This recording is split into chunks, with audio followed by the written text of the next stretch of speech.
Bienvenue à tous. On se retrouve pour cette seconde émission en live cette fois-ci, on vous l'avait promis, en live et interactive. Donc première chose à noter, c'est le hashtag Motion Café, tout attaché et sans accent. Sur Twitter, vous pourrez nous poser vos questions.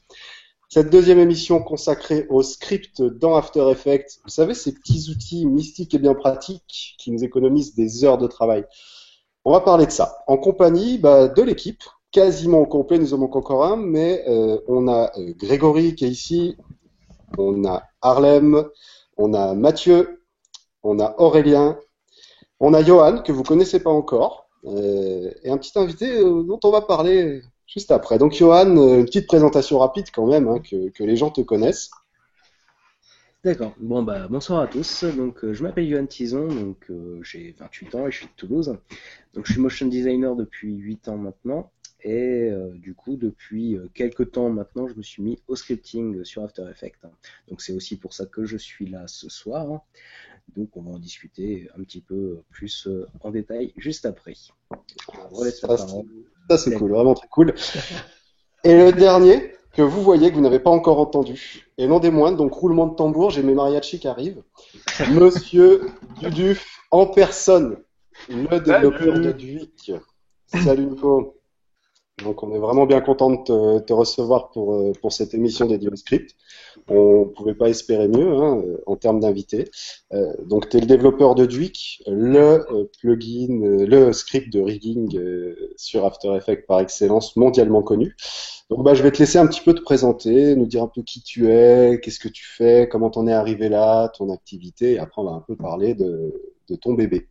Alors ouais, ma présentation, voilà, Nico Dufresne. En vrai, c'est pas mon vrai nom du Duf, hein, je le dis quand même. Mais y a que ma maman qui m'appelle Nicolas, hein, donc vous avez le droit de m'appeler du Duf, ça passera. Ok. Bref, ça c'est fait.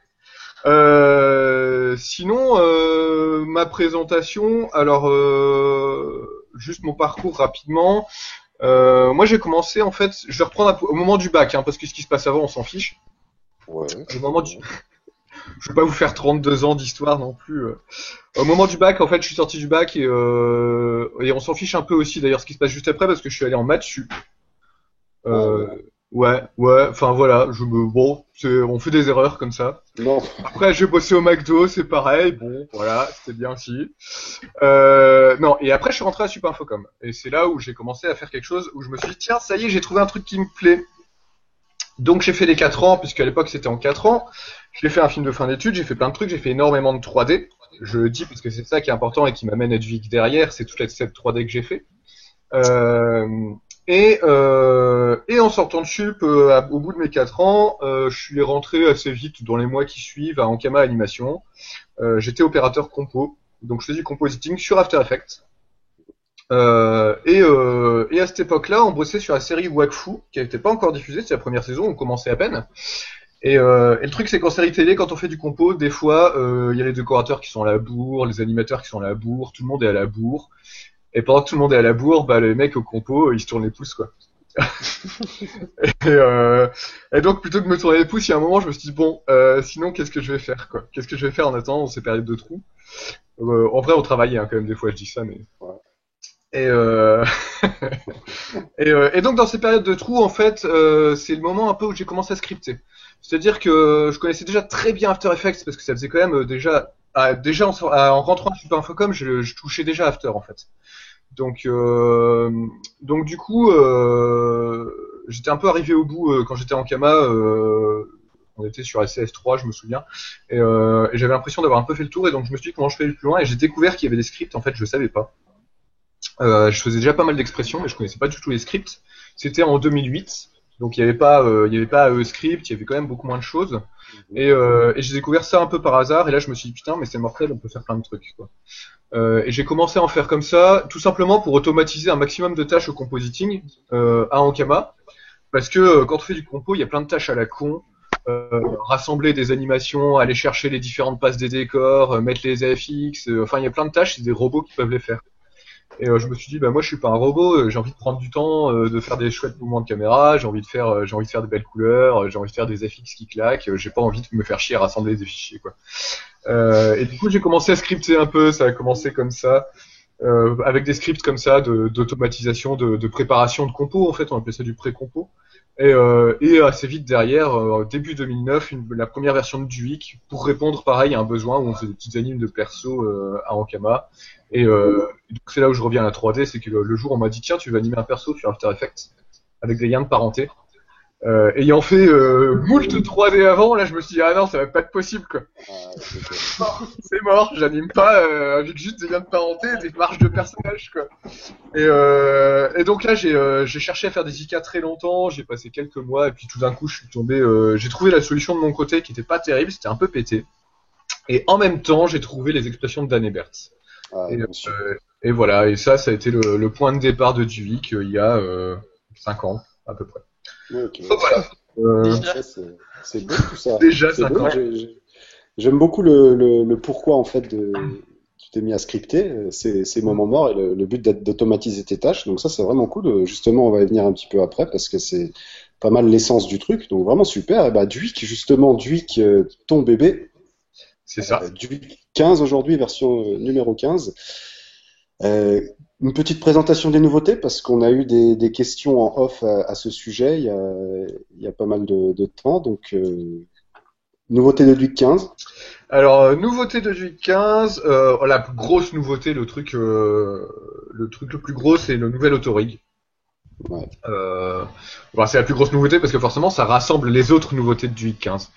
Donc l'idée de ce nouvel autorig, c'était il y avait plusieurs choses. Celui de Duik 14, c'était la première fois qu'il y avait un autorig dans Duik d'ailleurs, c'était sur la 14, c'est le de juste avant. Il avait des défauts, il manquait de souplesse. C'est-à-dire que sur certains personnages un peu particuliers, il avait tendance à pas fonctionner. Il faisait que du bipède de base. Et puis même sur le bipède de base, donc le bipède de base, ce que moi j'appelle un plantigrade, c'est-à-dire un être humain ou un lapin. Les lapins sont des plantigrades aussi, bien sûr. Les lapins, ils ont le pied, le talon qui peut se lever en gardant les orteils sur le sol, comme nous quand on marche. Et c'était un gros manque du autorig de la 14, c'était de pouvoir faire ça, ce qu'on appelle le foot roll. Et il y avait d'autres choses qui manquaient, et notamment aussi la possibilité de riguer des chiens, des chats, des chevaux, des oiseaux, je sais pas ce qu'on veut quoi. Donc la grosse nouveauté c'est ça, c'est que j'ai complètement retapé cet autorig pour le rendre beaucoup plus versatile. Ah ouais, j'utilise des beaux mots maintenant. C'est beau. Ouais, classe, hein. Et donner la possibilité de riguer autre chose que des plantigrades et aller taper donc dans les digitigrades et les ongulés. C'est-à-dire les animaux avec des sabots et les animaux qui marchent sur la pointe des pieds comme les chats et les chiens. Voilà, ça va peut-être plus clair comme ça. Trop beau. Après les autres nouveautés rapidement, il y a eu grosse refonte de l'interface pour la rendre un peu plus, j'espère plus simple à utiliser, en tout cas un peu plus pratique. Des outils d'automatisation, par exemple, j'ai repris l'idée du randomize de AEScript là, de merde j'ai oublié son nom. Ça me reviendra, c'est pas grave, j'en reparlerai. Enfin bref, un mélangeur d'images clés, d'instants temporels, de valeurs et tout ça pour faire des choses un peu aléatoires dans les calques. Ça c'est un truc que j'utilise beaucoup en fait. Qu'est-ce qu'il y a de nouveau? J'ai retapé complètement le système des contrôleurs pour utiliser des icônes et non plus des objets nuls, pour que ce soit visuellement plus intuitif pour l'animateur. Tout à fait. Pas mal d'automatisation en plus. J'ai fait en sorte que le wiggle puisse faire des boucles. Un truc qui me manquait pas mal dans les autres versions, c'est que le wiggle puisse boucler sur une durée prédéfinie. Donc ça y est, il peut le faire. Enfin voilà, pas mal de choses en vrac et une traduction en chinois. Alors là, c'est pas du tout moi. Merci à Eziopan qui a envoyé la traduction en chinois. C'est mortel. J'utilise Duik en chinois, ça me fait délirer quoi. Ah, trop fort. Trop fort. Trop fort. Enfin voilà, entre autres choses, les nouveautés de Duik, celles qui me viennent à l'esprit, celles que j'utilise moi le plus quoi. Après avec plein de petites choses par-ci par-là et de petites améliorations. Ah ouais, d'accord, mais on comprend, en entendant ça par rapport à cette version 15, on comprend pourquoi tu comptes en faire carrément un événement.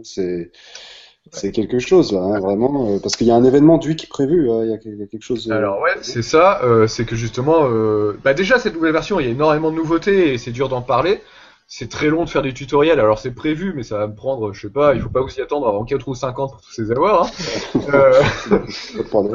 C'est très très long. J'ai écrit une doc complète. Ça, c'est aussi la grosse nouveauté, c'est que comme il a été crowdfundé, j'ai écrit un manuel utilisateur en anglais et en français, correctement mis en page par un copain que j'ai pu payer grâce au crowdfunding. Évidemment, il bosse pas bénévolement pour moi, mes copains. Et donc j'ai une doc super bien écrite. Le problème, c'est que aujourd'hui, les gens, ils veulent de la vidéo, ils veulent de l'interaction, ils veulent pas lire une doc de 75 pages. Et la doc, si vous voulez, Duik a été téléchargée 20 000 fois, 25 000 fois, peut-être 30 000, je sais pas trop, dans ces eaux-là depuis que j'ai mis en ligne, la version 15. La doc a été téléchargée 650 fois. Ouais. D'accord. Bon, ça s'explique aussi peut-être par rapport aux langues, hein, c'est peut-être aussi. Ouais, aussi évidemment. En même temps, sur les 20 000 téléchargements, il y a 15 000 Américains, donc ils ont pas d'excuses. La doc, elle est en anglais. D'accord. Voilà. Elle est super bien faite. Hein. Enfin, moi, je l'ai téléchargée, j'ai regardé, et c'est vachement bien documenté. Il y a tout ce qu'il faut, quoi. Ah bah merci. Ouais, c'est ce que j'ai essayé de faire. J'en ai chié, hein, faut le dire. Il y a du taf. Ouais, même moi, pour me souvenir de ce que j'avais foutu dans Duik, en fait, il y a des moments où c'était pas évident. Faut le faire, ça. Ok, c'est assez énorme. Mais du coup, cet événement, ouais. Alors du coup, cet événement, comme la doc, voilà, c'est pas suffisant. En fait, c'est début juin. Je me suis dit, bah tiens, en fait, ce qui pourrait être mortel, c'est de faire venir les gens qui ont envie d'animer sur After, et même pas forcément sur Duik, mais d'élargir un peu à l'animation en général, en particulier sur After, mais même en plus général, et de me dire, tiens, je vais faire un événement, je vais rassembler plein de monde, et puis ça va être la teuf, quoi. Carrément. Hein. Voilà, donc 2 jours d'événements à Valenciennes, les 4 et 5 décembre, ça se passe à la Serre Numérique, c'est donc dans les locaux de Supinfocom. Comme j'y ai été étudiant et que maintenant j'y suis prof, j'ai du mal à me détacher de cette école. Du coup, j'y fais l'événement. Ce qui est bien, c'est que le bâtiment est vraiment mortel, c'est tout neuf. On a emménagé il y a 6 mois. La conférence se passe dans une salle, un amphithéâtre avec un écran 4K et du son digital en veux-tu, en voilà, ça va trembler les murs. Wow. À côté de ça, les ateliers, c'est dans les salles de cours de Supinfocom, donc on a le matériel, on a tout ce qu'il faut, on va super bien. Donc des conférences, des ateliers pour apprendre Duik, le rig sur After et tout ça, et des conférences autour de l'animation. La volonté sur les conférences, c'était d'élargir un petit peu le thème. C'était pas de rester centré sur le rig et sur le setup sur After Effects. C'était d'élargir à l'animation un peu plus générale, en gardant toujours en toile de fond After Effects, mais d'élargir un peu quand même. Du coup, il y a une conférence. Alors, il y a une conférence de moi. Hein, quand même. Ma conférence, c'est en gros ce que je suis en train de vous raconter là tout de suite, mais étalé sur 3 heures. Vous voyez, bien lourd, bien chiant. C'est pas mal. Voilà. Ouais. Non mais je la joue un peu Steve Jobs en fait sur ce coup-là. Sauf que moi, mes ordi ils valent pas cher, hein, je fais de l'open source. Les autres conférences, le vendredi après-midi, on a Ankama Animation, donc du coup mes copains de l'équipe compositing avec qui j'ai passé 6 ans, qui vont venir parler de leur technique de compo, sur tous les projets qui ont été faits depuis 2008 en l'occurrence. Donc combien de temps 6 ans, 7 ans. 8 ans bientôt de projets d'animation et de projets qu'on connaît moins en Kama. Il y a de la stop motion, il y a des marionnettes, mais attention, pas des marionnettes en stop motion, des vraies marionnettes animées en direct, avec de la 3D par-dessus, enfin des trucs mortels. Il y a évidemment le long-métrage Dofus qui sort en février, dont ils vont parler, et donc ils vont parler du compositing sur tous ces projets-là, donc des trucs très variés. Ça va être bien cool, ils vont être 4. Voilà. On a aussi une conférence le lendemain, allez j'enchaîne, le lendemain matin, le samedi matin, conférence de Wazaru. Alors Wazaru, de son vrai nom Thomas Fournier, c'est aussi un copain, c'est aussi un vieux de la vieille de Ankama, alors il est plus à Ankama, on s'est barré à peu près en même temps, et lui il fait du clip de musique, pas forcément en animation, il fait un peu de prise de vue. Quand c'est de l'animation, c'est du After Effects en général. Donc il va parler de ses méthodes de fabrication de clips avec des groupes plutôt cool. Il a bossé pour le Peuple de l'Herbe, sur Sage Francis, sur plein de choses. On voit ses clips sur son site, hein, vous pouvez regarder sur wazaru.com. Et donc il parlera un peu de tout ça et il reviendra en particulier sur la prod du clip Parler le fracas du Peuple de l'Herbe, qui était un clip entièrement fait avec Duik, animé avec Duik. D'accord. Bah ouais, là c'est le moment d'aborder le sujet là, clairement. Ouais, voilà. C'est un clip qu'on a fait dans des délais très courts, avec 0 budget. Le soir, on était tous à Ankama, on était 5 ou 6. On était tous en cama, on bossait le soir de 20h à 3h du matin pendant 2 mois.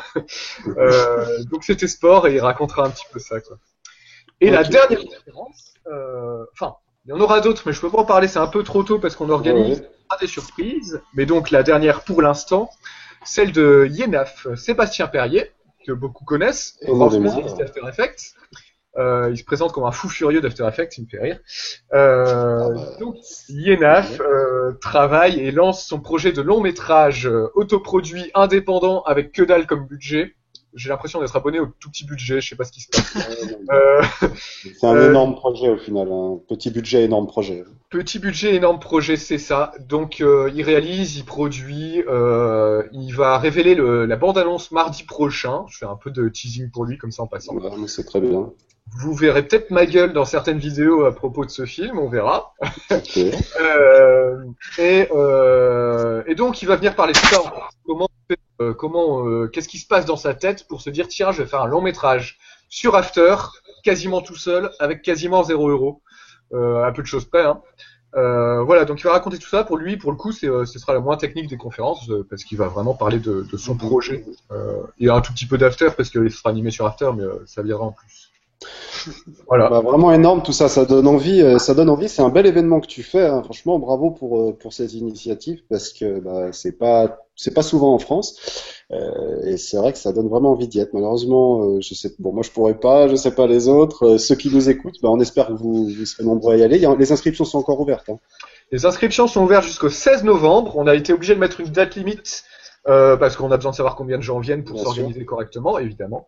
Vous pouvez réserver donc sur le site de l'événement, on mettra un lien, c'est duic-événement.duduf.com. On demande 20 € la journée, 30 € pour les 2 jours, donc que dalle. On va poster demain une liste d'hôtels pas trop chers, mais super confortables pour que vous puissiez vous loger. On a posté comment venir, tout ça à Valenciennes. Il y a 10 € offerts sur tuto.com à tous les participants. Et puis il y aura aussi des partenaires qui seront présents. Il y a l'AFDAS, l'organisme de formation des intermittents, des auteurs, qui sera là pour parler un petit peu, expliquer comment on peut faire de la formation. Et puis des partenaires qui seront là. Toutes ces infos, on peut les retrouver sur ton site, on est d'accord ? C'est ça. Je mets tout à jour au fur et à mesure. C'est pas tout à fait à jour, mais demain je fais une passe de mise à jour. On va mettre aussi les liens en dessous de la vidéo pour le replay. Il n'y aura pas de problème, tous ces liens apparaîtront. C'est vraiment super tout ça, une belle présentation, un beau parcours, ça fait rêver, ça donne envie et ça motive. Ça motive. On va gentiment passer au cœur de l'émission. Juste avant. Oui, juste avant. Parce qu'il y a Benoît qui a demandé sur Twitter parce qu'apparemment il fait pas mal de JS et qu'il demande s'il y a des bons tutos. Donc c'est juste pour lui dire qu'on a vu sa question et on va y venir dans la partie développeur de l'émission. Merci Aurélien, ça a été dit juste avant. On va y répondre. Alors je l'ai dit juste avant, il n'y a aucun problème. C'était quelque chose qui a été abordé avant, donc il avait dû le voir. Benoît, on a vu ta question et elle est juste bien pour un point très précis. On va, comme je le disais au début, on va orienter cette émission le côté utilisateur des scripts et le côté développeur. Il y a beaucoup d'utilisateurs, il y a certainement aussi des gens ici et qui nous écoutent qui ont envie peut-être de se mettre à développer. Comme Benoît, par exemple. Et on en parlera un petit peu après. On va commencer par le côté utilisateur. Et on va déjà essayer de définir ensemble qu'est-ce qu'un script, pourquoi on peut en avoir besoin, les plus, les moins d'un script, la différence entre un script et une expression ou des expressions. Et après, on continuera un petit peu. Donc, qu'est-ce qu'un script? Je sais pas, par exemple, on a quand même trois scripteurs avec Nicolas, mais on a Matt et Johan aussi ici, qui sont aussi des scripteurs fous. Ils font que ça, ils dorment de temps en temps, ils scriptent plus qu'ils ne dorment. Et je suis sûr qu'ils ont une super définition. Qu'est-ce qu'un script pour vous, les gars? Comment vous définiriez ça? Alors, qui se lance? Alors, Matt s'est lancé, mais on n'entend pas non plus. Problème de son. Vous m'entendez? Oui, là, on t'entend. Ok, très bien. Non, je disais comme Duduf l'a dit dans sa présentation, en fait, un script, ça permet d'automatiser des tâches qu'on n'aurait pas envie de faire telles des robots, quoi. C'est ça, automatiser des tâches pour gagner du temps, quoi.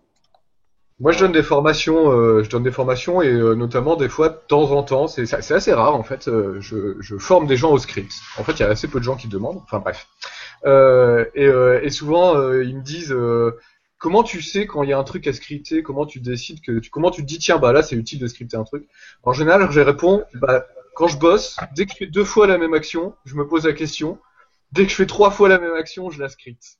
Ouais, c'est beau ça. C'est juste ça. 3 fois, alors là tu mets la pression à tout le monde. Mais ça veut dire que je sais quoi. Mais c'est vrai, mais c'est ça, automatiser ces tâches, gagner du temps, sur des tâches souvent rébarbatives, et donc se concentrer sur l'essentiel, la créativité et tout ce qui suit. Donc vraiment, autant vous dire que c'est des outils plus qu'essentiels, quoi, ça c'est clair. Donc pourquoi pour en avoir besoin? Bah clairement pour ça. Et si on devait trouver des inconvénients au script, qu'est-ce qu'on pourrait dire? Ça c'est aussi la grosse question parce que c'est bien, mais on peut pas tout faire non plus avec des scripts. Quelles vont être les limites des scripts en tant qu'utilisateur? Peut-être pas s'enfermer dans un carcan lié que au script. Je sais pas, je pose la question. Moi, j'ai peut-être un élément de réponse parce que je Ouais. suis qu'utilisateur. Ouais. Mais je pense que le problème, c'est que maintenant, il y a énormément de scripts et il y en a beaucoup en open source. Et je pense qu'il y en a beaucoup de personnes qui commencent en fait et qui se jettent sur les scripts avant de savoir faire les choses là. Et par exemple, et je pense que le script, c'est cool, mais quand on commence et qu'on se jette sur ces scripts, on perd beaucoup de temps. Enfin, on n'apprend pas en fait au final. Ouais, c'est vrai qu'il y a des tâches. C'est très automatisé. Et je prends l'exemple, il y a un membre sur le forum, je sais plus qui justement voulait faire une animation de texte. Et on lui a tous dit il y a Textevo. Et il a eu le bon réflexe de dire non, je veux pas et je préfère apprendre d'abord et on verra Textevo plus tard, quoi. Donc je pense que ça c'est le principal inconvénient du script. Ouais, c'est vrai. Ouais, je rebondis là-dessus parce que avec l'exemple de Duik, c'est un bon exemple aussi. Duik, moi, c'est un outil. Je l'ai pensé pour mon usage personnel à la base. Mon usage personnel de rigueur 3D, si vous voulez. Donc un peu bourrin techniquement, en mode j'ai fait du rig pendant 3 ans dans 3ds Max. Maintenant, je veux faire pareil dans After. Donc j'ai jamais pensé le truc pour débutants ou qu'il soit facile à utiliser à la base et j'ai jamais cherché à le faire facile à utiliser. J'ai créé les outils dont j'ai besoin. Et très rapidement, comme ça a un certain succès, comme on le sait. Il y a plein de gens quand ils se sont dit tiens je vais faire l'anime sur After Effects, on leur a dit utilise Duik, c'est Duik qu'il faut utiliser pour faire l'animation sur After Effects. Sauf que Duik c'est même pas un outil pour débutants à la base. Et j'ai beaucoup de questions de gens qui ça arrive souvent sur mon forum ou même sur d'autres forums de gens qui viennent et qui me disent ah j'ai envie de faire un personnage, du coup je fais une marionnette, je mets des bones, je mets des machins, je fais des IK et tout ça, sauf qu'à la base ils connaissent même pas forcément le fonctionnement de la marionnette par exemple. Et en général mon discours c'est oh là, minute coco, avant d'utiliser Duik, utilise After. Duik il va pas faire une bonne animation à ta place, apprends à utiliser les outils en natif et ensuite les scripts ils viennent compléter ce que tu sais déjà faire en fait. C'est pas une solution qui apporte des choses en plus. C'est vraiment ça complète quoi.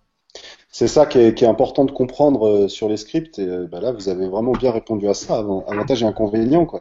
On sait quand ça va nous aider, mais à quel moment aussi ça va nous desservir. Et clairement, c'est ça. Apprenez d'abord à utiliser les outils en natif et après automatiser des tâches, très clairement. Ce qui ne veut pas dire qu'il y a certaines choses que vous pouvez faire qu'avec des scripts, parce que vous savez que c'est une utilisation peut-être très spécifique. Mais très clairement, il vaut mieux apprendre les bases avant. Même un peu plus que les bases, savoir servir de l'outil. Déjà parce que il y aura pas des scripts pour tout, et à un moment donné, justement, comme tu dis, Nico, on peut se retrouver dans une impasse. Et c'est certainement à ce moment-là que tu as des gens qui ont dû dire, mais je peux pas faire ça, je peux pas faire ça. Mais bon, à la base, comme tu le dis, tu l'as pensé d'une certaine manière pour des gens, ou en tout cas pour toi, qui savaient déjà utiliser l'outil. Ouais, c'est un des inconvénients aussi du script, c'est que souvent, il peut être contraint par le développeur lui-même en fait.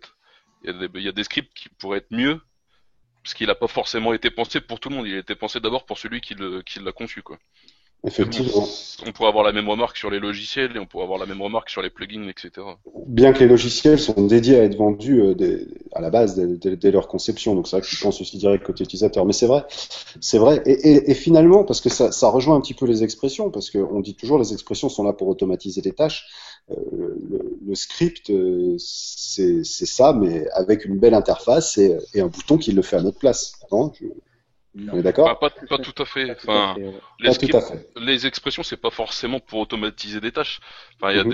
Ça c'est fait aussi pour faire des calculs et les calculs, tu vas pas les faire toi-même image par image. Donc si tu veux, c'est une automatisation quelque part, mais mais c'est surtout pour faire des calculs, donc c'est pas vraiment pareil, quoi. Ouais. Le langage est le même, hein, on va en parler un petit peu après en développeur, mais Ah ouais, bien sûr. Par contre, au niveau du langage, par contre, c'est pareil. Ok, ouais. Ça c'est assez intéressant. On va voir ça un petit peu après.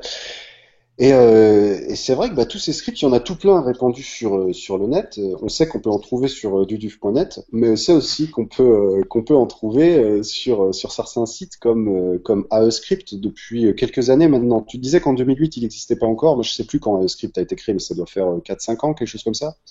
Ouais, c'est un truc dans ce coup-là, ouais. AEScript, c'était vraiment une concentration de scripts. Le concept est assez bon. Vous avez des scripts payants, vous en avez des name your own price. Donc fixez votre prix. Et ça, c'est assez intéressant aussi comme approche. On parlera un petit peu de ce sujet plus tard aussi. Et c'est vraiment une belle initiative. C'est Lloyd Alvarez, hein, je crois, qui est derrière. Et voilà ça. le nom que je cherchais tout à l'heure. Merci. Alors, j'avais pas compris sur la randomisation. Voilà, Lloyd Alvarez, voilà, c'est le patron en tout cas celui qui gère AOScript. Et c'est un beau site. On y trouve une multitude de scripts et il arrête pas de grandir. On en a toujours d'ailleurs. On a Matt là qui vient de mettre Textevo justement, qui est paru sur AOScript en Name Your Own Price aussi. Donc n'hésitez pas. Il accepte tout, hein, les chèques, les dons. Enfin, il prend tout. Il n'y a pas de problème. et il offre aussi. Hein, à ce niveau-là, c'est open. Donc, où on trouvait, on a AOScript, on a, je crois qu'on a aussi, j'ai vu que sur VideoHive, voilà, j'ai vu que sur VideoHive, ils en avaient, mais ils en ont pas beaucoup. Ils en ont une cinquantaine, et j'ai découvert ça, en fait, en faisant mes recherches pour cette émission. Je savais même pas, je suis souvent sur VideoHive, mais je savais même pas qu'ils faisaient des scripts. Je sais pas si vous savez quelque chose sur ça. Ouais, ils font des scripts. Là, par contre, ils sont tous payants. C'est une plateforme plutôt pour gagner de l'argent. Autant pour les acheteurs que pour les vendeurs, mais plus pour les vendeurs. Et sinon, il y a Batchframe, c'est ça, hein, Batchframe. Il y a, on trouve aussi le script de MTMograph, je crois que beaucoup de gens connaissent, Motion V2. Ouais, Motion, ouais, tout à fait. Ouais, ça, je l'ai souvent vu aussi, ce script-là. Ça, typiquement, Motion, je sais qu'il est souvent utilisé. J'ai vu des gens utiliser Motion, mais qui savent pas lisser une courbe. Et ça, typiquement, ouais, madame, mais typiquement, c'est le travers dans lequel il faut pas tomber, parce que ça peut marcher, mais parfois, enfin voilà, il vaut mieux quand même savoir comment marche une courbe. Après. On a en autre site, moi je crois qu'on m'avait parlé de DojoScript. C'est toi, Johan, qui m'a parlé de DojoScript. C'est quoi DojoScript exactement? Alors DojoScript, c'est pareil, il donne quelques scripts d'automatisation. C'est pareil, c'est le même sur le principe. Hein, c'est du Name Your Own Price. Les scripts ils sont gratos, hein, mais si jamais vous voulez faire un nom, vous pouvez.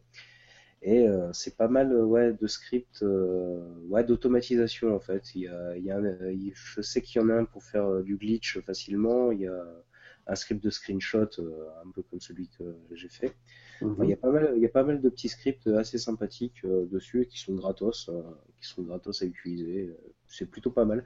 Il a fait aussi un script pour aider les mecs qui développent des scripts. On en reviendra peut-être un peu dans la partie développeur. Ouais. Mais il a fait pas mal de petits outils assez sympas. Ok, moi je connaissais pas. Franchement, ça a été une découverte. Donc on mettra le lien. Je sais pas s'il est paru. Sinon, de toute façon, vous aurez tous les liens en dessous. Il n'y a aucun souci à ce niveau-là. Alors après, la question en tant qu'utilisateur, parfois, parce qu'on a parlé des scripts Name Your Own Price, donc fixez votre prix, ou des scripts payants. Payer pour un script, oui, non, pourquoi, quand. Alors je sais qu'on en a un ici, on a Nico qui est comme ça, il a beaucoup à dire sur ça, et c'est normal, mais c'est une question aussi à se poser. Pourquoi on payerait pas? Et en tant qu'utilisateur, on se l'est tous posé à un moment donné. Donc Nico, je vais te donner la parole. Je serai orienté. Ouais, en fait, on dit je suis comme ça. C'est tout simplement parce que moi, cette question-là, je me la pose depuis longtemps, en fait. Quand j'ai créé la première version, dès la toute première version de Duik, j'ai des potes qui m'ont dit, mais ton truc, vends-le. Et puis du coup, moi, je me suis dit, j'y avais même pas pensé, en fait, je sais pas. Et je leur ai dit, bah écoute, pour l'instant, je vais le laisser gratuit parce que de toute façon, je sais pas comment le vendre. D'abord, je connais rien au web, je sais même pas comment le foutre en ligne et mettre un bouton de paiement. Ça va me prendre plus de temps que ça va m'en rapporter. Donc je l'ai pas vendu. Il était pas vraiment open source, par contre. J'avais pas mis le code en ligne. J'avais un peu honte de mon code aussi, je crois. C'était Johan qui disait ça aussi sur le forum. Ouais, c'est moi aussi qui t'avais répondu ça sur Ah, c'était toi. Ouais, c'est vrai que bah ouais, il y avait ce côté-là, c'était la première fois que je faisais un script. Enfin bref. Et je me suis beaucoup posé la question. Je me suis dit tiens, je le vends pas, qu'est-ce que je fais mon raisonnement, et je l'explique un peu dans la doc de Duik, j'ai pris le temps d'expliquer ce raisonnement, parce que je pense que c'est intéressant de le partager, c'est que je me suis dit, si je le vends, qu'est-ce qui va se passer? Bah, j'aurai moins de monde qui vont le prendre, fatalement. Du coup, ça va profiter un peu moins à la communauté. Bon, ça c'est une chose. Si je le vends, il y a de toute façon des mecs qui vont le pirater. Bon, ok, c'est une autre chose. Et puis moi, je vais éventuellement gagner un peu d'argent. Et après, je me suis dit, bon, et si je le vends pas? Si je le donne, si je le mets open source et si je laisse les gens faire ce qu'ils veulent, qu'est-ce qui va se passer? Bah, j'aurai beaucoup plus de monde qui vont l'utiliser sans le pirater. Donc ça veut dire qu'au lieu de le pirater et de l'avoir sur un site je sais pas où, ils vont l'avoir sur mon site à moi.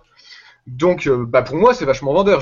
C'est pas du pur altruisme, c'est que j'y gagne aussi. C'est que mine de rien ça fait du trafic. Quand il est téléchargé 20 000 fois en 2 semaines, c'est pas mal pour ma pub en fait. Et surtout, je me suis dit, bah, du coup, en plus, si c'est open source, je vais peut-être avoir des retours. Je vais peut-être avoir des mecs qui vont me donner des idées. Je vais peut-être avoir des mecs qui vont m'aider à le coder. Je vais avoir des contributions, tout simplement, quoi. Et donc, c'était ça le raisonnement, c'est de me dire, bah, du coup, si je vends pas qu'il est open source, les contributions, elles vont l'alimenter. Il va devenir encore meilleur. Il va pouvoir évoluer. Et en plus, ça va servir à plein de monde et c'est cool. Donc, je suis parti là-dessus. Et je me suis dit, allez, on y va, c'est parti, licence open source.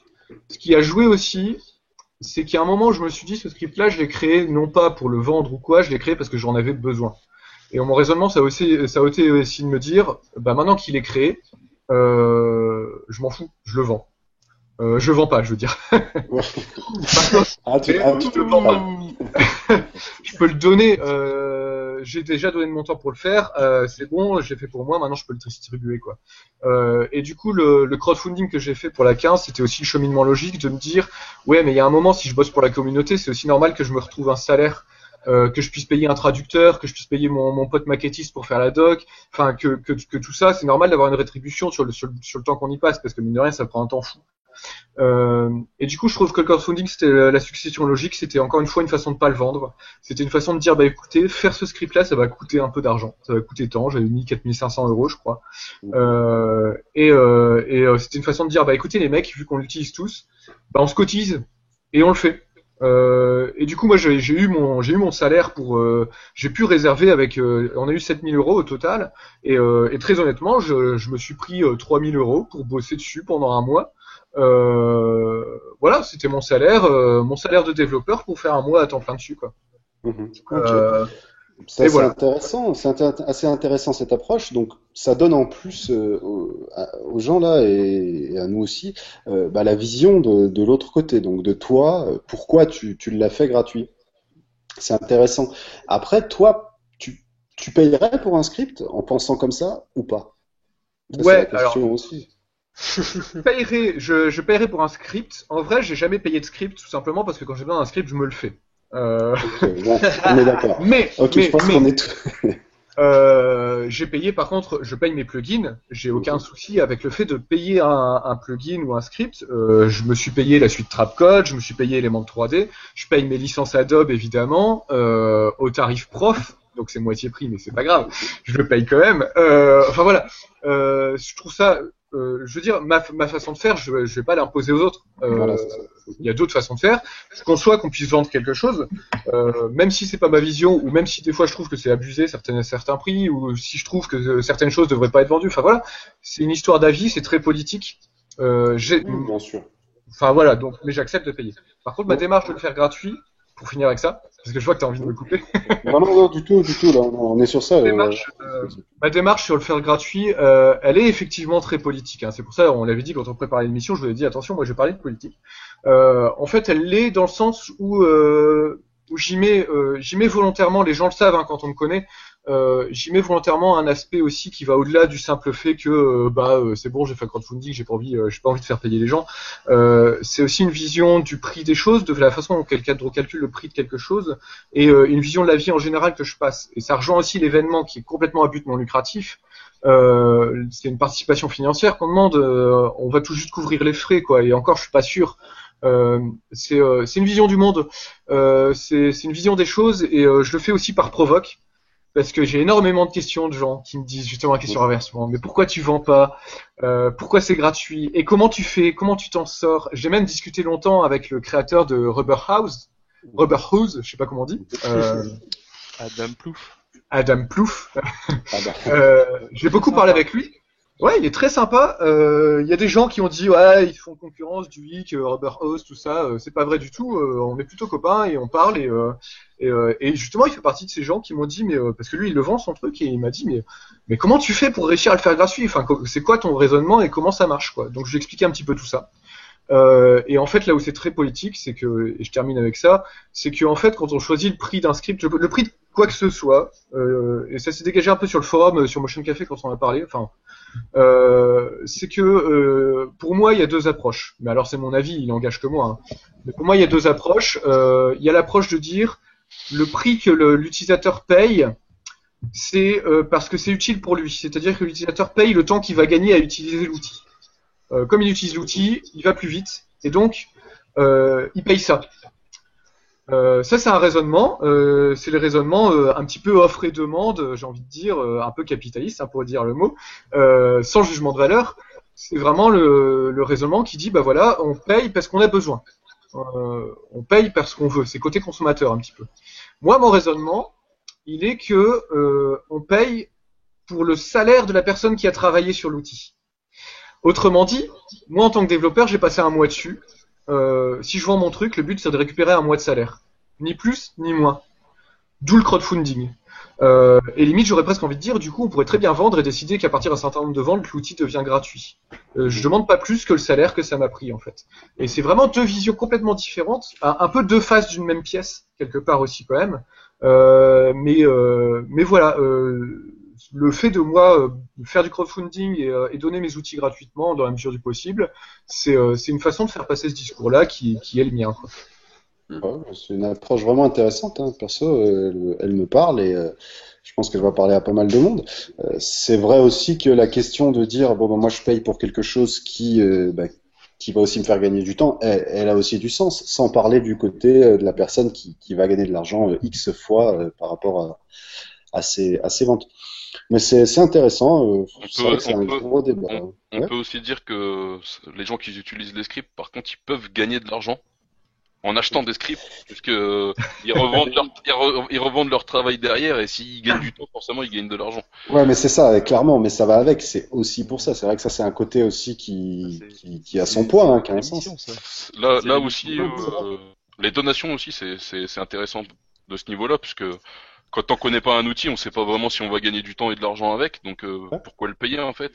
Ouais, alors que choisir ton prix. Ouais. Les donations aussi, c'est assez intéressant, parce que on peut estimer nous-mêmes si le prix que vaut le script, quoi. C'est vrai, et à ce moment-là, c'est un choix, et c'est vrai que là, ça a du sens aussi. En tout cas, cette question, elle devait être posée, et je suis sûr que, enfin, moi, j'aimerais bien encore en parler beaucoup. Malheureusement, on a encore des trucs à voir, mais en tout cas, c'était un beau raisonnement, Après, en termes, pour continuer un peu sur les côtés utilisateurs, on a pas mal avancé. Quel script on utilise personnellement? Bon, on va en parler. Ça va peut-être donner aussi des idées à certains, sans aller dans les détails techniques. Mais si on devait dire une palette de scripts utilisés, ah oui, il y a eu, pardon, une petite parenthèse là. J'ai juste accélérer ça, vu qu'on a déjà un article sur ça, juste dire un script pour passer à la suite. Oui, tout à fait. On va pas trop s'étaler. Ah, puis on a aussi une petite parenthèse, la bise à Nico Duduf de Yenaf. Merci pour le clin d'œil. Salut Seb. Il est là, il nous voit, il t'entend. Attention. Non, c'est super. Ouais, donc effectivement, peut-être qu'on a un article sur ça sur le site. C'est Aurélien d'ailleurs qui a fait cet article, qui aura certainement une version 2, une version 3, une version 4. Enfin bon, on verra quand ça s'arrêtera. Sur les scripts, en l'occurrence là, les meilleurs scripts gratuits. En tout cas, le top 10 pour nous, actuellement des scripts gratuits. Donc, à la limite, ouais, on fera ça, on mettra le lien dessous et vous irez regarder, parce que c'est vrai que là, on va aborder les scripts, mais on va pas faire une démonstration technique. Après, une dernière question en termes utilisateurs que je me pose et que d'autres aussi peuvent se poser. Est-ce que ça alourdit pas After Effects d'avoir 15 scripts ouverts niveau interface? Bon, on sait que mais à la limite, c'est pas grave l'interface, mais est-ce que ça va pas ralentir le logiciel? Ça, c'est une question aussi qu'on peut se poser en termes d'utilisation de scripts.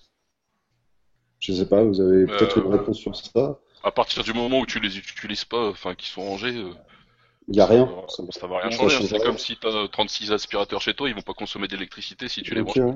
Ok, ouais, d'accord. Voilà, réponse. Ok, question bête, réponse simple. Ok, désolé, je passe à la suite. Une parenthèse aussi, tiens, par rapport à ça. Non, parce que la question elle revient souvent. Des fois, j'ai des mecs qui me disent depuis que j'ai installé Duik, mon Mac plante. Pareil, c'est un script, c'est pas un programme, c'est pas un plugin, c'est pas un logiciel. Duik, il est pas capable de faire planter un Mac.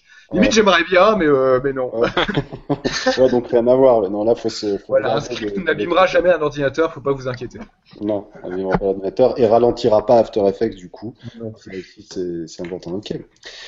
Très bien. Bah écoutez, si vous voyez d'autres choses à aborder côté utilisateur, moi je trouve qu'on a fait un petit tour d'horizon, rapidos. Je sais pas si vous avez peut-être d'autres choses à rajouter. On pourra passer j'ai une dernière chose à rajouter. On a parlé du fait que les scripts étaient capables d'automatiser les choses, mais ils sont aussi capables, enfin du fait qu'ils automatisent, ils sont aussi capables d'ouvrir les choses sur la créativité. Je pense par exemple au script de Motion Boutique. Ils ont un script qui s'appelle Connect Layer. Et ça, si on devait le faire à la main, ça prendrait 10 ans. Et ça peut ouvrir l'esprit en fait sur des choses créatives. Ah bah complètement, c'est clair. Ils ont un autre script aussi qui s'appelle. Par contre, j'ai pas le nom sous les yeux, donc je voudrais pas dire de bêtises, mais je crois que c'est Polyline. Et c'est dans le même esprit, c'est de la connexion. Mais de faire ça manuellement, c'est juste impossible. Enfin, surtout si on a beaucoup de choses à faire, etc. Et du coup, ça peut aussi permettre ça rajoute un côté créatif au logiciel en fait. C'est pas que de l'automatisation type robot quoi. Ouais, complètement, c'est vrai, ça. Même, tu parles de Motion Boutique, il y a Newton, qui d'ailleurs est à gagner sur notre concours. Enfin bon, voilà. Mais Newton, c'est pas un script. C'est pas un script Newton. Bon, d'accord, c'est pas un script, c'est vrai, mais bon, c'est presque s'y apparenté un petit peu quand même. Mais ouais, c'est vrai que c'est encore toute une interface. Mais ça, c'est intéressant ce côté-là, effectivement, se permettre de faire des choses qui seraient quasiment impossibles à faire à la main, et donc ça ouvre d'autres possibilités créatives. C'est vrai. C'est vraiment magique, hein, les scripts, décidément. Ça fait rêver. Non, vraiment super. Ok, bah ouais, merci pour ce petit ajout. On va peut-être passer côté développeur, parce qu'on a eu quelques questions sur ça aussi. Réaction de Yenaf. Les donations, ça a du sens, mais personne ne revient donner après l'utilisation. Oui, c'est pas faux non plus, mais au moins... Tout à fait vrai. Non, c'est même tout à fait vrai. C'est clair que tu te dis, bon, bah là, ça j'en aurais un peu besoin, je donne 2 euros. Puis en fait, t'en as eu beaucoup besoin et puis il t'a fait gagner des milliers d'euros. C'est vrai aussi, mais bon, après, c'est le jeu. Pour terminer avec ça, je peux en parler, je suis en reconnaissance de cause et je peux être tout à fait transparent. C'est pour ça que je fais un crowdfunding, parce qu'effectivement, il faut se trouver une rétribution quand on fait le truc. Donc, soit on vend, soit on fait un crowdfunding. Pour l'instant, je vois pas d'autre solution. J'ai un bouton don sur mon site. Très honnêtement, quand je sors une nouvelle version de Duik, sur les 20 000 téléchargements, j'ai à peu près 300-400 euros de dons dessus. Et à l'année, j'avais fait le calcul.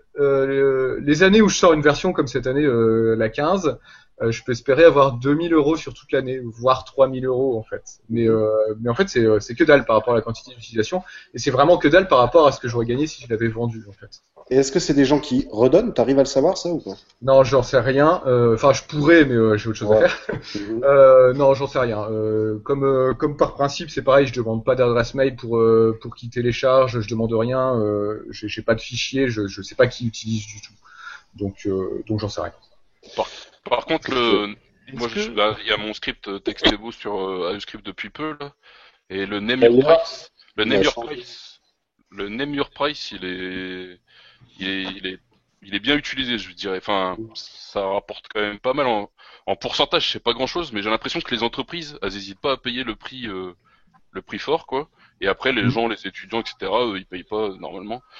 Mais Par exemple, avec Textevo, je crois que je suis à 600, même 700, je crois 700 téléchargements en même pas un mois, et j'ai dû avoir une centaine de dons déjà. Et Textevo, c'est pas rien. D'ailleurs, on a Benoît Croet qui nous dit, ça paraît con, mais Textevo m'a clairement changé la vie. Les scripts peuvent changer votre vie. Ah, tu peux être fier de toi. Merci. Comment on fait des scripts? Nous, on veut savoir. Mais on y vient comment on fait des scripts. Tu es impatient. C'est que je suis impatient, c'est que ça fait un bon moment parce que la partie développeur intéresse peut-être plus les gens. On va pas le dire, au risque que vous deveniez riche en fait. Alors, on y est en fait maintenant. C'est maintenant qu'on parle du côté développement. Donc, le développement des scripts, est-ce que c'est facile de développer ses propres scripts? Par où commencer? Qu'est-ce qu'on fait? Comment ça se passe? Alors là, on a les trois, là, on vous écoute, là, on est tout à vous. Comment t'as commencé, Johan, je sais pas, à développer des scripts? Alors moi, j'ai commencé il y a pas si longtemps que ça, en fait. J'ai commencé, ça doit faire 8 mois que j'ai commencé à développer des scripts. Donc c'est vraiment assez récent. Et en fait, c'est parti un peu comme tout le monde ici, d'un besoin d'automatiser des choses qui m'emmerdait clairement de faire à la main. Donc, et puis c'est surtout moi les scripts que je fais, surtout pour mon usage, c'est surtout pour de la gestion de projet et de la gestion de choses parce que je trouve qu'After Effects est super mal foutu à ce niveau-là. Donc notamment la gestion des dossiers, la gestion de production. En fait, moi c'est vraiment pour ça. D'ailleurs, mon premier script vraiment que j'ai créé, c'était un outil qui permettait de générer des templates de dossiers. Donc, comment on commence à développer ces scripts? Est-ce que c'est facile? La réponse, en fait, c'est on galère au début. On galère, on fait pas mal de recherches, on lit un peu partout et on tombe sur des tutos, souvent en anglais. Et du coup, on continue à galérer parce qu'au final, on parle pas forcément anglais. C'est d'ailleurs pour ça que tu as fait trois beaux tutos, il me semble, sur comment développer ces scripts. Le troisième, il est en cours. Ouais. Mais ouais, j'en ai fait 2 justement parce que il y avait NapScript qui a pas mal, qui m'a pas mal aidé au début, donc qui est le site d'un francophone qui m'a pas mal aidé au début. Mais par contre, je voulais aller un peu plus loin et du coup, je me suis tourné vers d'autres tutos en anglais qui sont beaucoup plus complets, etc. Par contre, j'ai pas réussi à trouver l'équivalence en français, donc je me suis dit, quitte à apprendre moi, et autant après retransmettre ce que j'ai galéré à trouver aux autres et puis à le faire sous forme de tuto. Donc, c'est de là que sont parties l'idée de faire du tuto sur le scripting dans After Effects et surtout sur les bases. Donc c'est bien parce qu'on avait eu la question de Benoît sur ça, qui connaît un petit peu le JavaScript, le mot est posé. C'est déjà bien. C'est déjà bien, ouais. Et qui demandait est-ce que c'est pas trop difficile d'enchaîner quand on connaît déjà un petit peu de JavaScript. En fait, le plus compliqué, ça va être de débuter, mais une fois qu'on a compris le système, suffit de regarder la doc en fait, et on trouve toute la doc là sur le lien que j'avais donné. Donc c'est Adobe. Est-ce que tu pourras donner on a un lien qui sera, si vous l'avez pas maintenant, c'est pas grave, on va de toute façon tout mettre, tous ces liens côté utilisateur, côté développeur. Une super doc que tu nous as sorti, qu'Adobe a fait, mais que tu m'as donné. Ouais, c'est pas moi qui l'ai sorti. C'est compris. Par contre, je voulais dire aussi, même ceux qui ont peur du JavaScript, mais qui font déjà pas mal d'expressions, sans le savoir, vous faites déjà un peu du JavaScript, donc n'hésitez pas à vous lancer. Parce que moi, contrairement à Johan et du DUF, j'ai pas du tout commencé les scripts pour automatiser des choses. J'ai commencé les scripts en me disant tiens, avec les expressions on peut faire ça. Ah ouais, je pourrais faire un script qui est capable de faire ça mais 1000 fois. Donc c'est de l'automatisation bien sûr aussi, mais c'était plus le côté créatif de ce que je disais tout à l'heure. Et donc du coup c'était vraiment par les expressions que j'ai commencé à me dire le scripting ça peut être vraiment intéressant quoi. Donc si vous faites des expressions déjà assez poussées, que vous arrivez à les lire et tout, normalement vous pouvez vous lancer, ça devrait pas être hyper compliqué quoi. Et si moi j'ai commencé le script justement parce que je connaissais les expressions. J'avais jamais entendu parler de JavaScript, rien du tout. Et avec le recul, si vous connaissez JavaScript, c'est bien. J'aurais bien aimé avoir des notions de JavaScript quand j'ai commencé à faire des scripts pour After. Je savais même pas que c'était pareil en fait. Mais c'est ça en fait. Moi c'est exactement ce que j'allais dire. Si là demain tout de suite là je veux faire du script, vous me dites, faut que j'apprenne JavaScript. Ce fait, serait l'ordre des choses le plus logique. En fait, ça va dépendre aussi de la difficulté du script que tu vas faire. Si c'est un petit script, tu vas réussir à t'en sortir de la même façon dont tu fais des expressions. Après, si tu veux faire un truc plus complexe, avec des classes, des fonctions, etc., il va falloir que tu ailles regarder un peu mieux comment ça fonctionne le JavaScript, sinon tu vas te retrouver coincé dans ton code, il va y avoir des erreurs, etc. Donc, c'est du JavaScript pur ou il est quand même un peu adapté à After Effects? Genre, j'achète un bouquin de JavaScript. Tu pourras quasiment tout utiliser ce que tu auras appris en JavaScript. Ok. Ce qu'il y a, c'est que la doc qu'on trouve JavaScript, c'est souvent une doc qui est dédiée à JavaScript pour le web. Pour l'HTML, ouais, c'est ça qui est dommage. Donc il y a pas mal de choses qu'on peut réutiliser. Il y a aussi des choses qui sont un peu différentes quand même. Et après, en fait, c'est vraiment du JavaScript, Extended Script de Adobe. Ils ont juste ajouté plein d'objets, plein de fonctions propres au logiciel After, c'est-à-dire qu'on a des actions de After qui sont disponibles avec des petites fonctions faciles à écrire, quoi. Je vais pas dire de bêtises, mais il me semble que le JavaScript c'est un des langages les plus simples à apprendre, si ce n'est le langage le plus simple. Je connais pas beaucoup d'autres langages, mais oui, c'est simple quand même, ça reste assez simple. Ouais, il y a quelqu'un qui dit Python aussi. C'est vrai. Ah, salut Harlem. C'est vrai que le Python, c'est effectivement assez facile à apprendre. C'est souvent les langages qu'on commence quand on apprend à un débutant, on apprend JavaScript ou Python. C'est l'un des deux qu'on apprend d'abord. Parlant de ça, il y a Benoît là, sur Twitter qui dit qu'il y a les expressions, il a un peu de mal parce qu'il trouve pas de vrai doc. Donc, je sais pas si vous avez... Alors, j'ai fait un PDF. Pas vendu le script, mais vu que vous dites que les expressions et les scripts, ça se rapproche. J'ai fait un PDF sur les expressions. Il est sur duduf.training. Il y a un onglet documents et il y a un PDF sur les expressions qui fait une 40aine de pages avec des exercices et tout. Pensez pour ceux qui débutent et qui veulent aller un peu plus loin dans les expressions, je vous le conseille fortement. C'est pas parce que je l'ai écrit, c'est parce que je pense que c'est vraiment utile. Super, ça va carrément. Voilà. Très bien, ça va carrément. On avait une petite question, différence script, preset et plugin. Oula. Je peux répondre. Tu peux répondre. Je savais qu'on aurait cette question-là. Ouais, il fallait, et puis c'est vrai qu'elle est intéressante. Ouais, différentes différences. Déjà, un preset et un plugin, tu vas moins facilement les développer, je crois. Vas-y, réponds, Nico. Ouais, en fait, c'est super simple. Un plugin, c'est dans After, les plugins, c'est soit des effets, soit des outils d'importation de type de fichier, en gros. Un plugin, ça va être un truc qui est programmé avec un vrai langage de programmation et non pas un langage de script. Autrement dit, on n'est pas dans du JavaScript ou du Python, on est dans du C++ et des choses comme ça vachement plus joyeuses. Et le plugin, c'est quelque chose qui va manier directement l'image. Il va mettre les mains dans le cambouis, j'ai envie de dire. Le plugin, il va tripatouiller du pixel, quoi. Voilà, il va jouer avec les pixels. Voilà. Le script, c'est de l'automatisation. Là, pour le coup, le script, c'est pas du langage de programmation au sens premier du terme. C'est pas compilé, c'est pas un langage qui peut s'exécuter tout seul. C'est juste automatiser des actions dans After. Le script ne fera rien que After ne puisse pas déjà faire. Voilà. Et le preset, c'est juste, alors le preset c'est tout con, c'est ni l'un ni l'autre. Le preset c'est des valeurs préenregistrées qu'on puisse réutiliser facilement, quoi. Le preset c'est juste un petit fichier texte qui contient des valeurs toutes faites, quoi.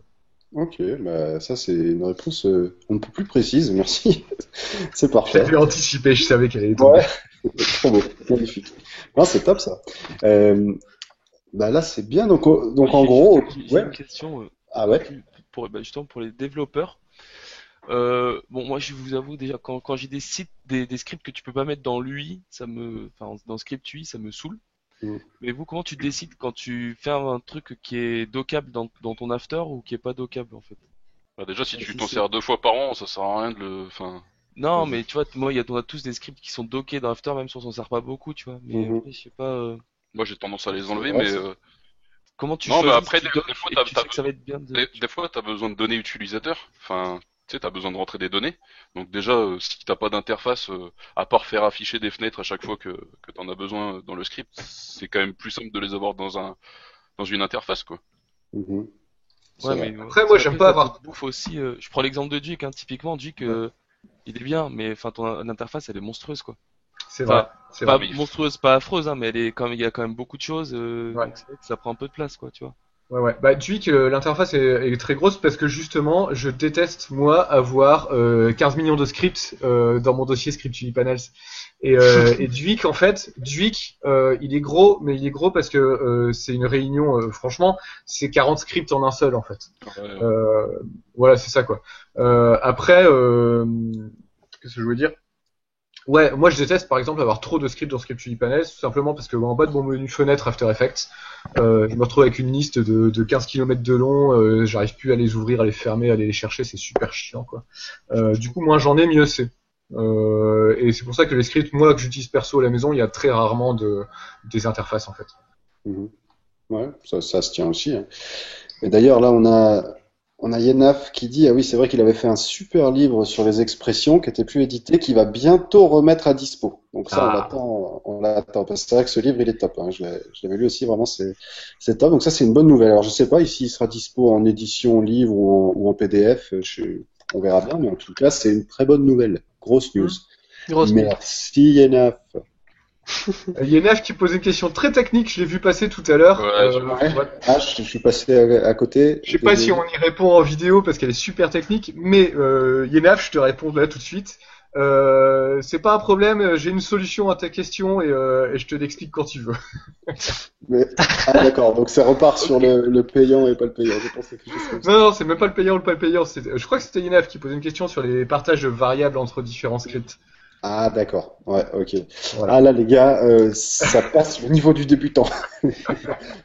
C'est pour ça que j'approfondis pas. Ok, bien vu. Bah, bien vu de l'avoir relevé en tout cas. Après, pour ceux qui veulent se mettre au script aussi, il faut savoir qu'ils ont besoin du coup d'un éditeur. Ils peuvent utiliser un éditeur de texte traditionnel, hein, le bloc-notes, mais bon, c'est un peu limite quand même. Et il y a Adobe fournit leur propre éditeur, donc ExtendScript Toolkit CC, enfin pour la dernière version, donc qui est fourni dans le pack Adobe traditionnel. Et dedans aussi, il y a des outils qui vont vous aider à venir chercher un peu les fonctions qu'on peut retrouver dans After Effects ou même dans les autres logiciels, hein, puisqu'on peut faire des scripts pour Photoshop, pour Illustrator. Bon, j'ai essayé, c'est pas tout à fait pareil. C'est du JavaScript aussi? Ouais, c'est du JavaScript, mais après le fonctionnement, l'interaction entre le logiciel et le code, elle est différente, donc. D'accord. Mais donc toi tu dis Extend Toolkit, c'est ça? Extend Script Toolkit. Script Toolkit. Ok, on mettra aussi. J'utilise un autre outil aussi. D'ailleurs, je voulais te demander. Ouais. Extend Script Toolkit est bien parce qu'il est prévu pour les logiciels Adobe, mais je trouve pourrave en tant qu'éditeur de texte. C'est con, hein, mais un script c'est du texte. Et il y a beaucoup de trucs qui me fatiguent dedans, manque de raccourcis, manque d'autocomplétion, enfin il manque plein de trucs. Voilà. Du coup, moi j'utilise énormément Notepad++. Notepad++, donc c'est un petit éditeur de texte open source qui est prévu pour éditer tous les langages de programmation qui existent à peu près. Je crois même que c'est un Français qui fait ce truc-là. Ça se trouve facilement, c'est tout léger, ça marche super bien. Il y a une vraie syntaxe, il y a une vraie gestion de la syntaxe, de coloration, d'autocomplétion. Il y a plein de trucs. Moi, j'utilise beaucoup. Moi, j'utilise Adobe. Je reste encore chez Adobe. J'utilise Brackets. Ouais. Adobe aussi. Et pour faire du JavaScript, ça va très bien. Éditeur de texte aussi dédié JavaScript. Dédié à tout ce qui est HTML, JavaScript. Bon après, ça va être un peu limité pour le reste, PHP, etc. C'est un peu limite, mais pour du JavaScript, c'est nickel, quoi. Ok, ça c'est intéressant parce que c'est vrai que moi je me suis souvent aussi posé la question, si je devais le faire, je le fais sur quoi? Je me vois mal quand même partir sur mon Word. Tiens, mais le livre de Yenaf sera en mode Duduf, gratuit et numérique. Ah, sympa. Alors c'est marrant parce que la doc de Duik elle sera bientôt imprimée et payante. Donc à la Yenaf. Ça c'est magnifique. Ouais, elle sera payante, c'est pour couvrir l'effet d'impression, mais comme il y a 75 pages, je me suis dit que ça pourrait être sympa d'en avoir une version éditée, donc ça arrive bientôt. Ouais, carrément. C'est pas mal ça. Là vous nous avez tués. C'est très bien. Ok, donc ok, j'apprends le JavaScript, je vais sur Notepad++, l'Extend Script Toolkit, on va vous mettre les liens, j'ai oublié le nom aussi. Très bien. Sinon, en termes de développement, je crois que depuis peu de temps, il y a quelque chose qui s'est ouvert chez Adobe, ce qu'ils appellent les CEP, c'est ça? Les panneau HTML5. Panneau HTML5. Là, ça devient un peu plus compliqué quand même. Enfin, ouais. Ah, c'est plus compliqué que le JavaScript. Ouais, c'est moins accessible, on va dire. C'est moins accessible, mais ça a un potentiel, je pense, assez énorme en termes de HTML. Ouais, en fait. Vas-y. Non, tu dis que le HTML5 est moins accessible. Non, mais il va falloir quand même que tu fasses il va falloir quand même que tu fasses ton JavaScript et tout. C'est qu'il va falloir que tu fasses plus de fichiers pour faire une espèce de petite application. On a par exemple le thème Adobe Color, je pense qu'il utilise, il fonctionne de cette façon-là. Okay. Si vous avez un aperçu qui est intégré depuis CC14, je crois. Ouais, en fait, l'idée, c'est dans les panneaux qu'on connaît tous dans After, c'est au lieu d'avoir les boutons gérés par After, c'est du HTML5 qui va être affiché, qui peut être affiché, et donc d'avoir des contrôleurs, des boutons, des éléments d'interface complètement différents et avec une interactivité et une ergonomie complètement différente de celle de After normalement. Du coup, ça a un très gros potentiel parce qu'en plus, on peut très bien imaginer de foutre du WebGL dedans et d'avoir de la 3D dans les panneaux. On peut imaginer plein de trucs. Ça a un énorme risque aussi, c'est que c'est très facile d'afficher du contenu en ligne dedans. Et moi, j'ai pas envie de voir de la pub dans After personnellement. Mais des petites pop-up, c'est sympa. Ouais, c'est sympa parce qu'il y a moyen d'en faire avec ce putain de truc. Ah ouais, d'accord. Ouais, j'ai une petite peur quand même par rapport à ça. Ok, mais bon, ça peut proposer des nouvelles perspectives sur les scripts, c'est ce qui peut être sympa en tout cas. Ouais, il y a vraiment un gros potentiel, il faut s'y pencher, ça peut être très intéressant. Ok, d'accord. Donc HTML5, bon, on met ça de côté.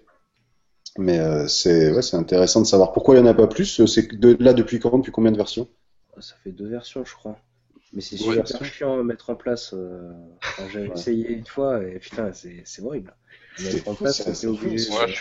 Je pense qu'il faut attendre que, enfin, il y en a qui s'en sortiront directement avec la doc telle qu'elle est. Enfin, il n'y a pas vraiment de doc justement, mais voilà. avec les exemples et tout. Et sinon, bah moi personnellement, je vais attendre qu'ils sortent justement plus de doc, plus d'infos là-dessus pour m'y lancer vraiment quoi. Ouais, et puis il faut avoir une idée. Faut avoir une idée qui s'y prête vraiment parce que c'est un truc particulier, ça va permettre de faire des contrôles plus interactifs, ça va permettre de faire c'est vraiment l'idée d'avoir un truc, une façon de le manipuler le script qui va être différente, mais du coup il faut un script qui s'y prête aussi quoi. Ouais, c'est sûr.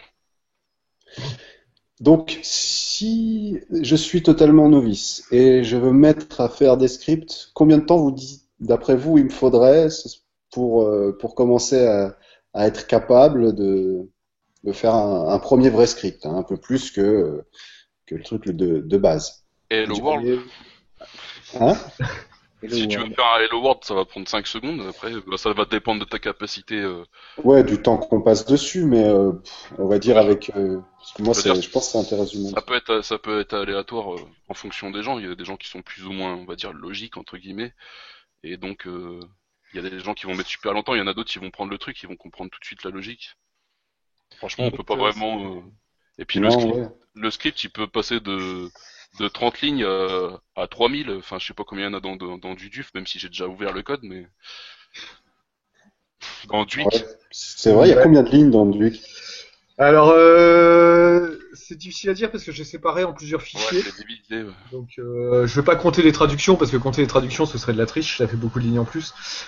Si je compte vraiment le code source de Duik, je crois qu'il y a, que je dise pas de conneries, 8 et 8, il doit y avoir 16 000 lignes à peu près.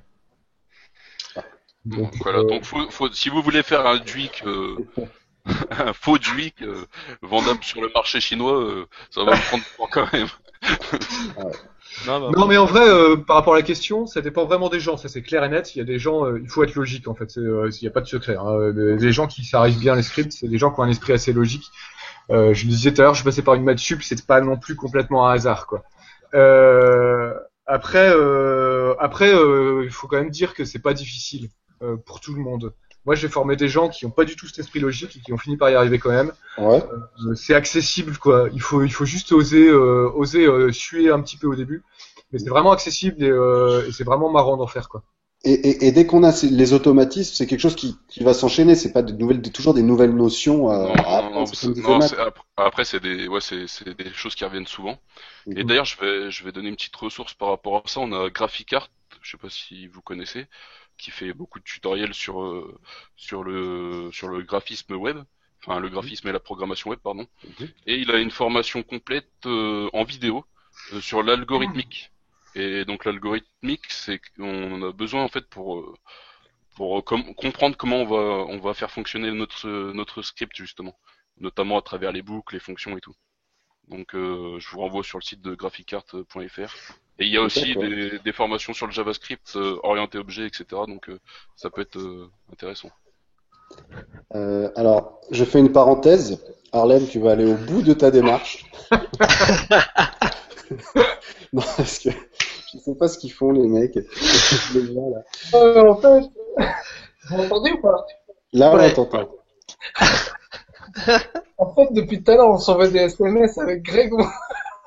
On est désespérés, on dit putain, on sert trop à rien. Non, mais vous êtes là, tu sais, des fois, j'ai des éléments de décor qui sont là, ça fait joli, quoi. C'est bien de rigoler un peu là. Ah, mais c'est bien. Bah, c'est sûr que moi, personnellement, j'écoute aussi beaucoup. Hein. J'articule un peu, mais j'écoute beaucoup. Non, en plus, comme j'ai dû couper le son du micro, comme je fous la merde à chaque fois, bon, je me sens un peu seul, quoi. J'étais obligé de faire le con. Ce que j'aimerais savoir, c'est s'il y a des gens qui nous écoutent qui ont envie réellement de s'y mettre. Ah bah non, le lien de Mathieu Graphicart. Ça m'intéresse parce que le côté algorithmique, là, c'est un nouveau mot que tu m'as sorti. Je connais le mot algorithme, mais il faut que j'aille creuser ça. Par contre, on va regarder le premier tuto de Johan sur le script. Ouais. Pour recommencer, prenez un gros bloc-notes à côté parce que.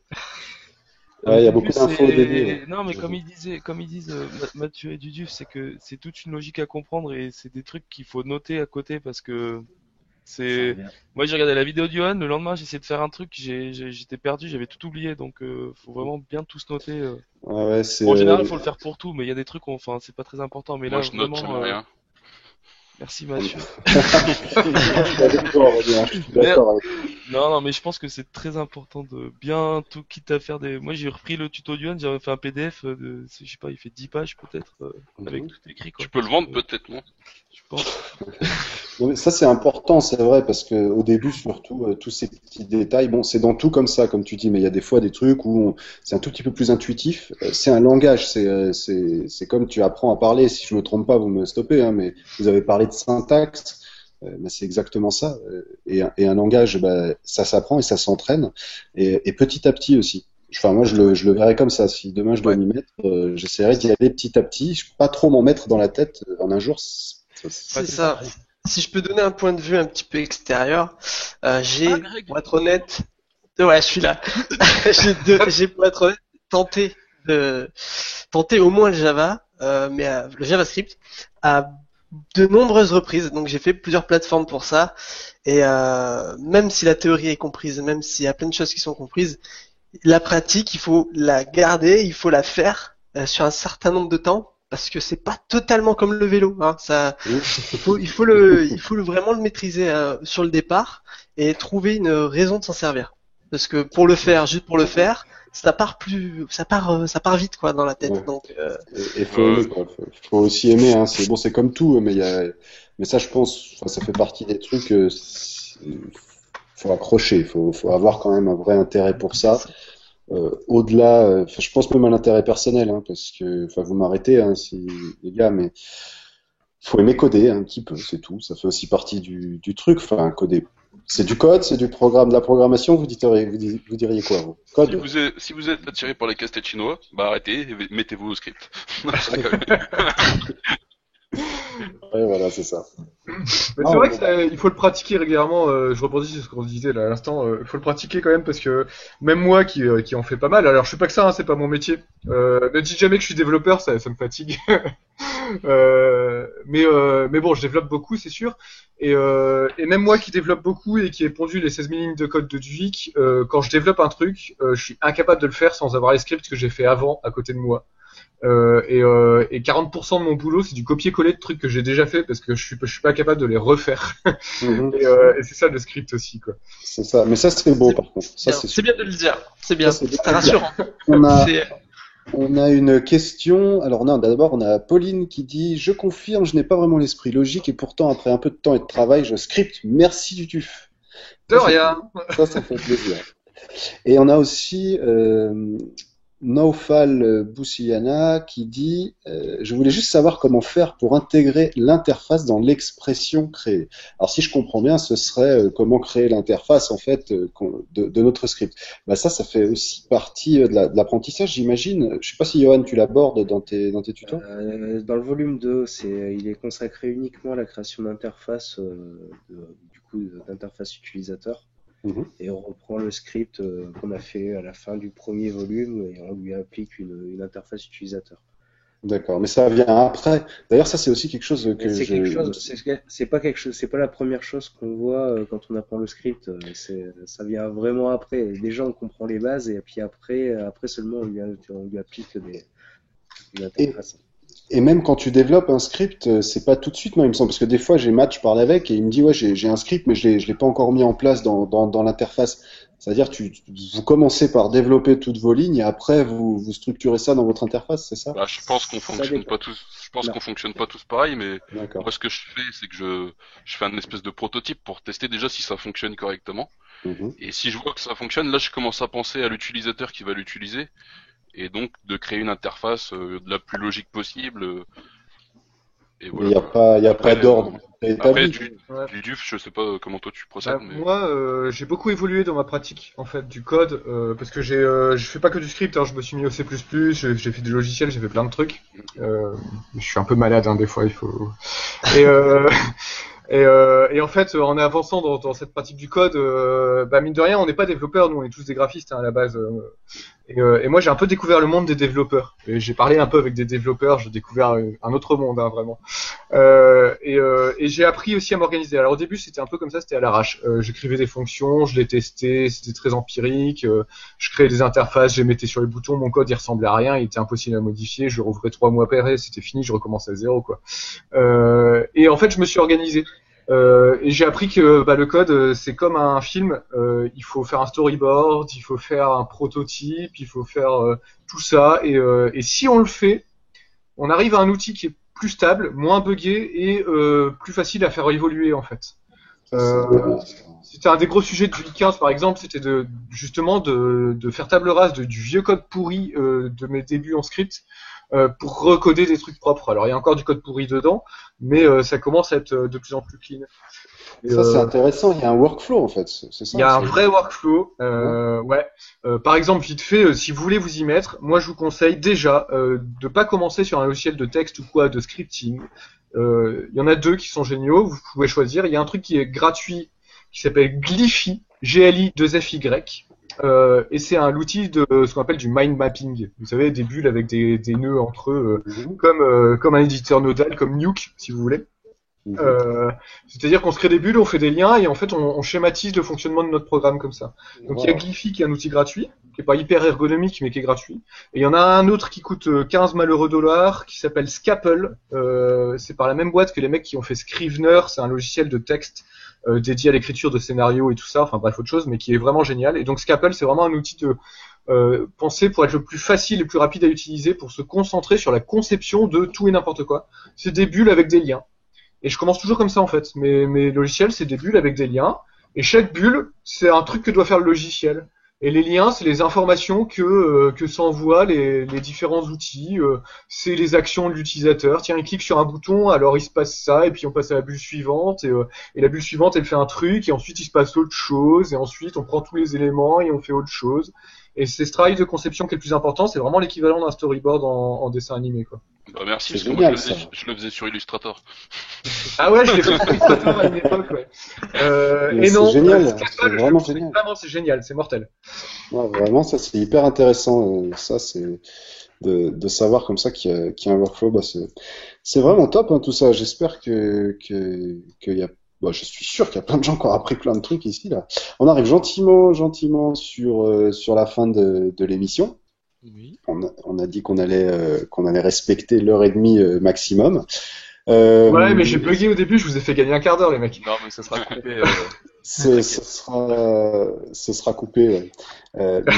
Mais ouais, non, mais du coup, on a aussi quand même plus ou moins fait le tour. En tout cas, j'ai adoré aussi sur la fin. Ouais, Aurélien, Non, vas-y.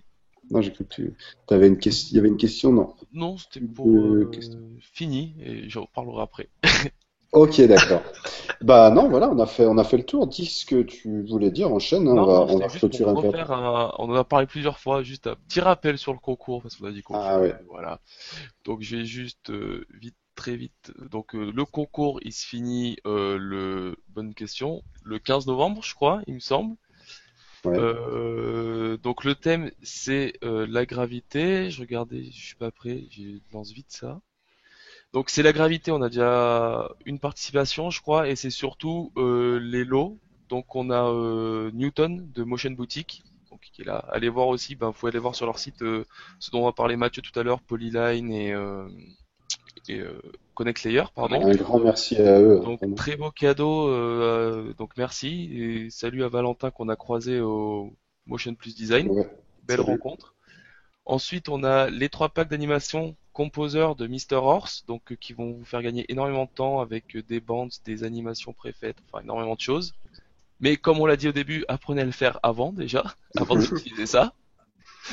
Et enfin, on en a parlé aussi de Rubber House, de Adam Plouffe, les excellents Rubber House. Et enfin, tuto.com avec moins 20% sur l'achat de crédit. Donc un grand merci à eux. Et on espère vraiment de voir vos créas, quoi. Parce que on va voir des choses tomber. De faire ce concours, les partenaires, ça leur fait plaisir d'offrir ça, donc régalez-nous, quoi. Ouais, vraiment, on attend ça.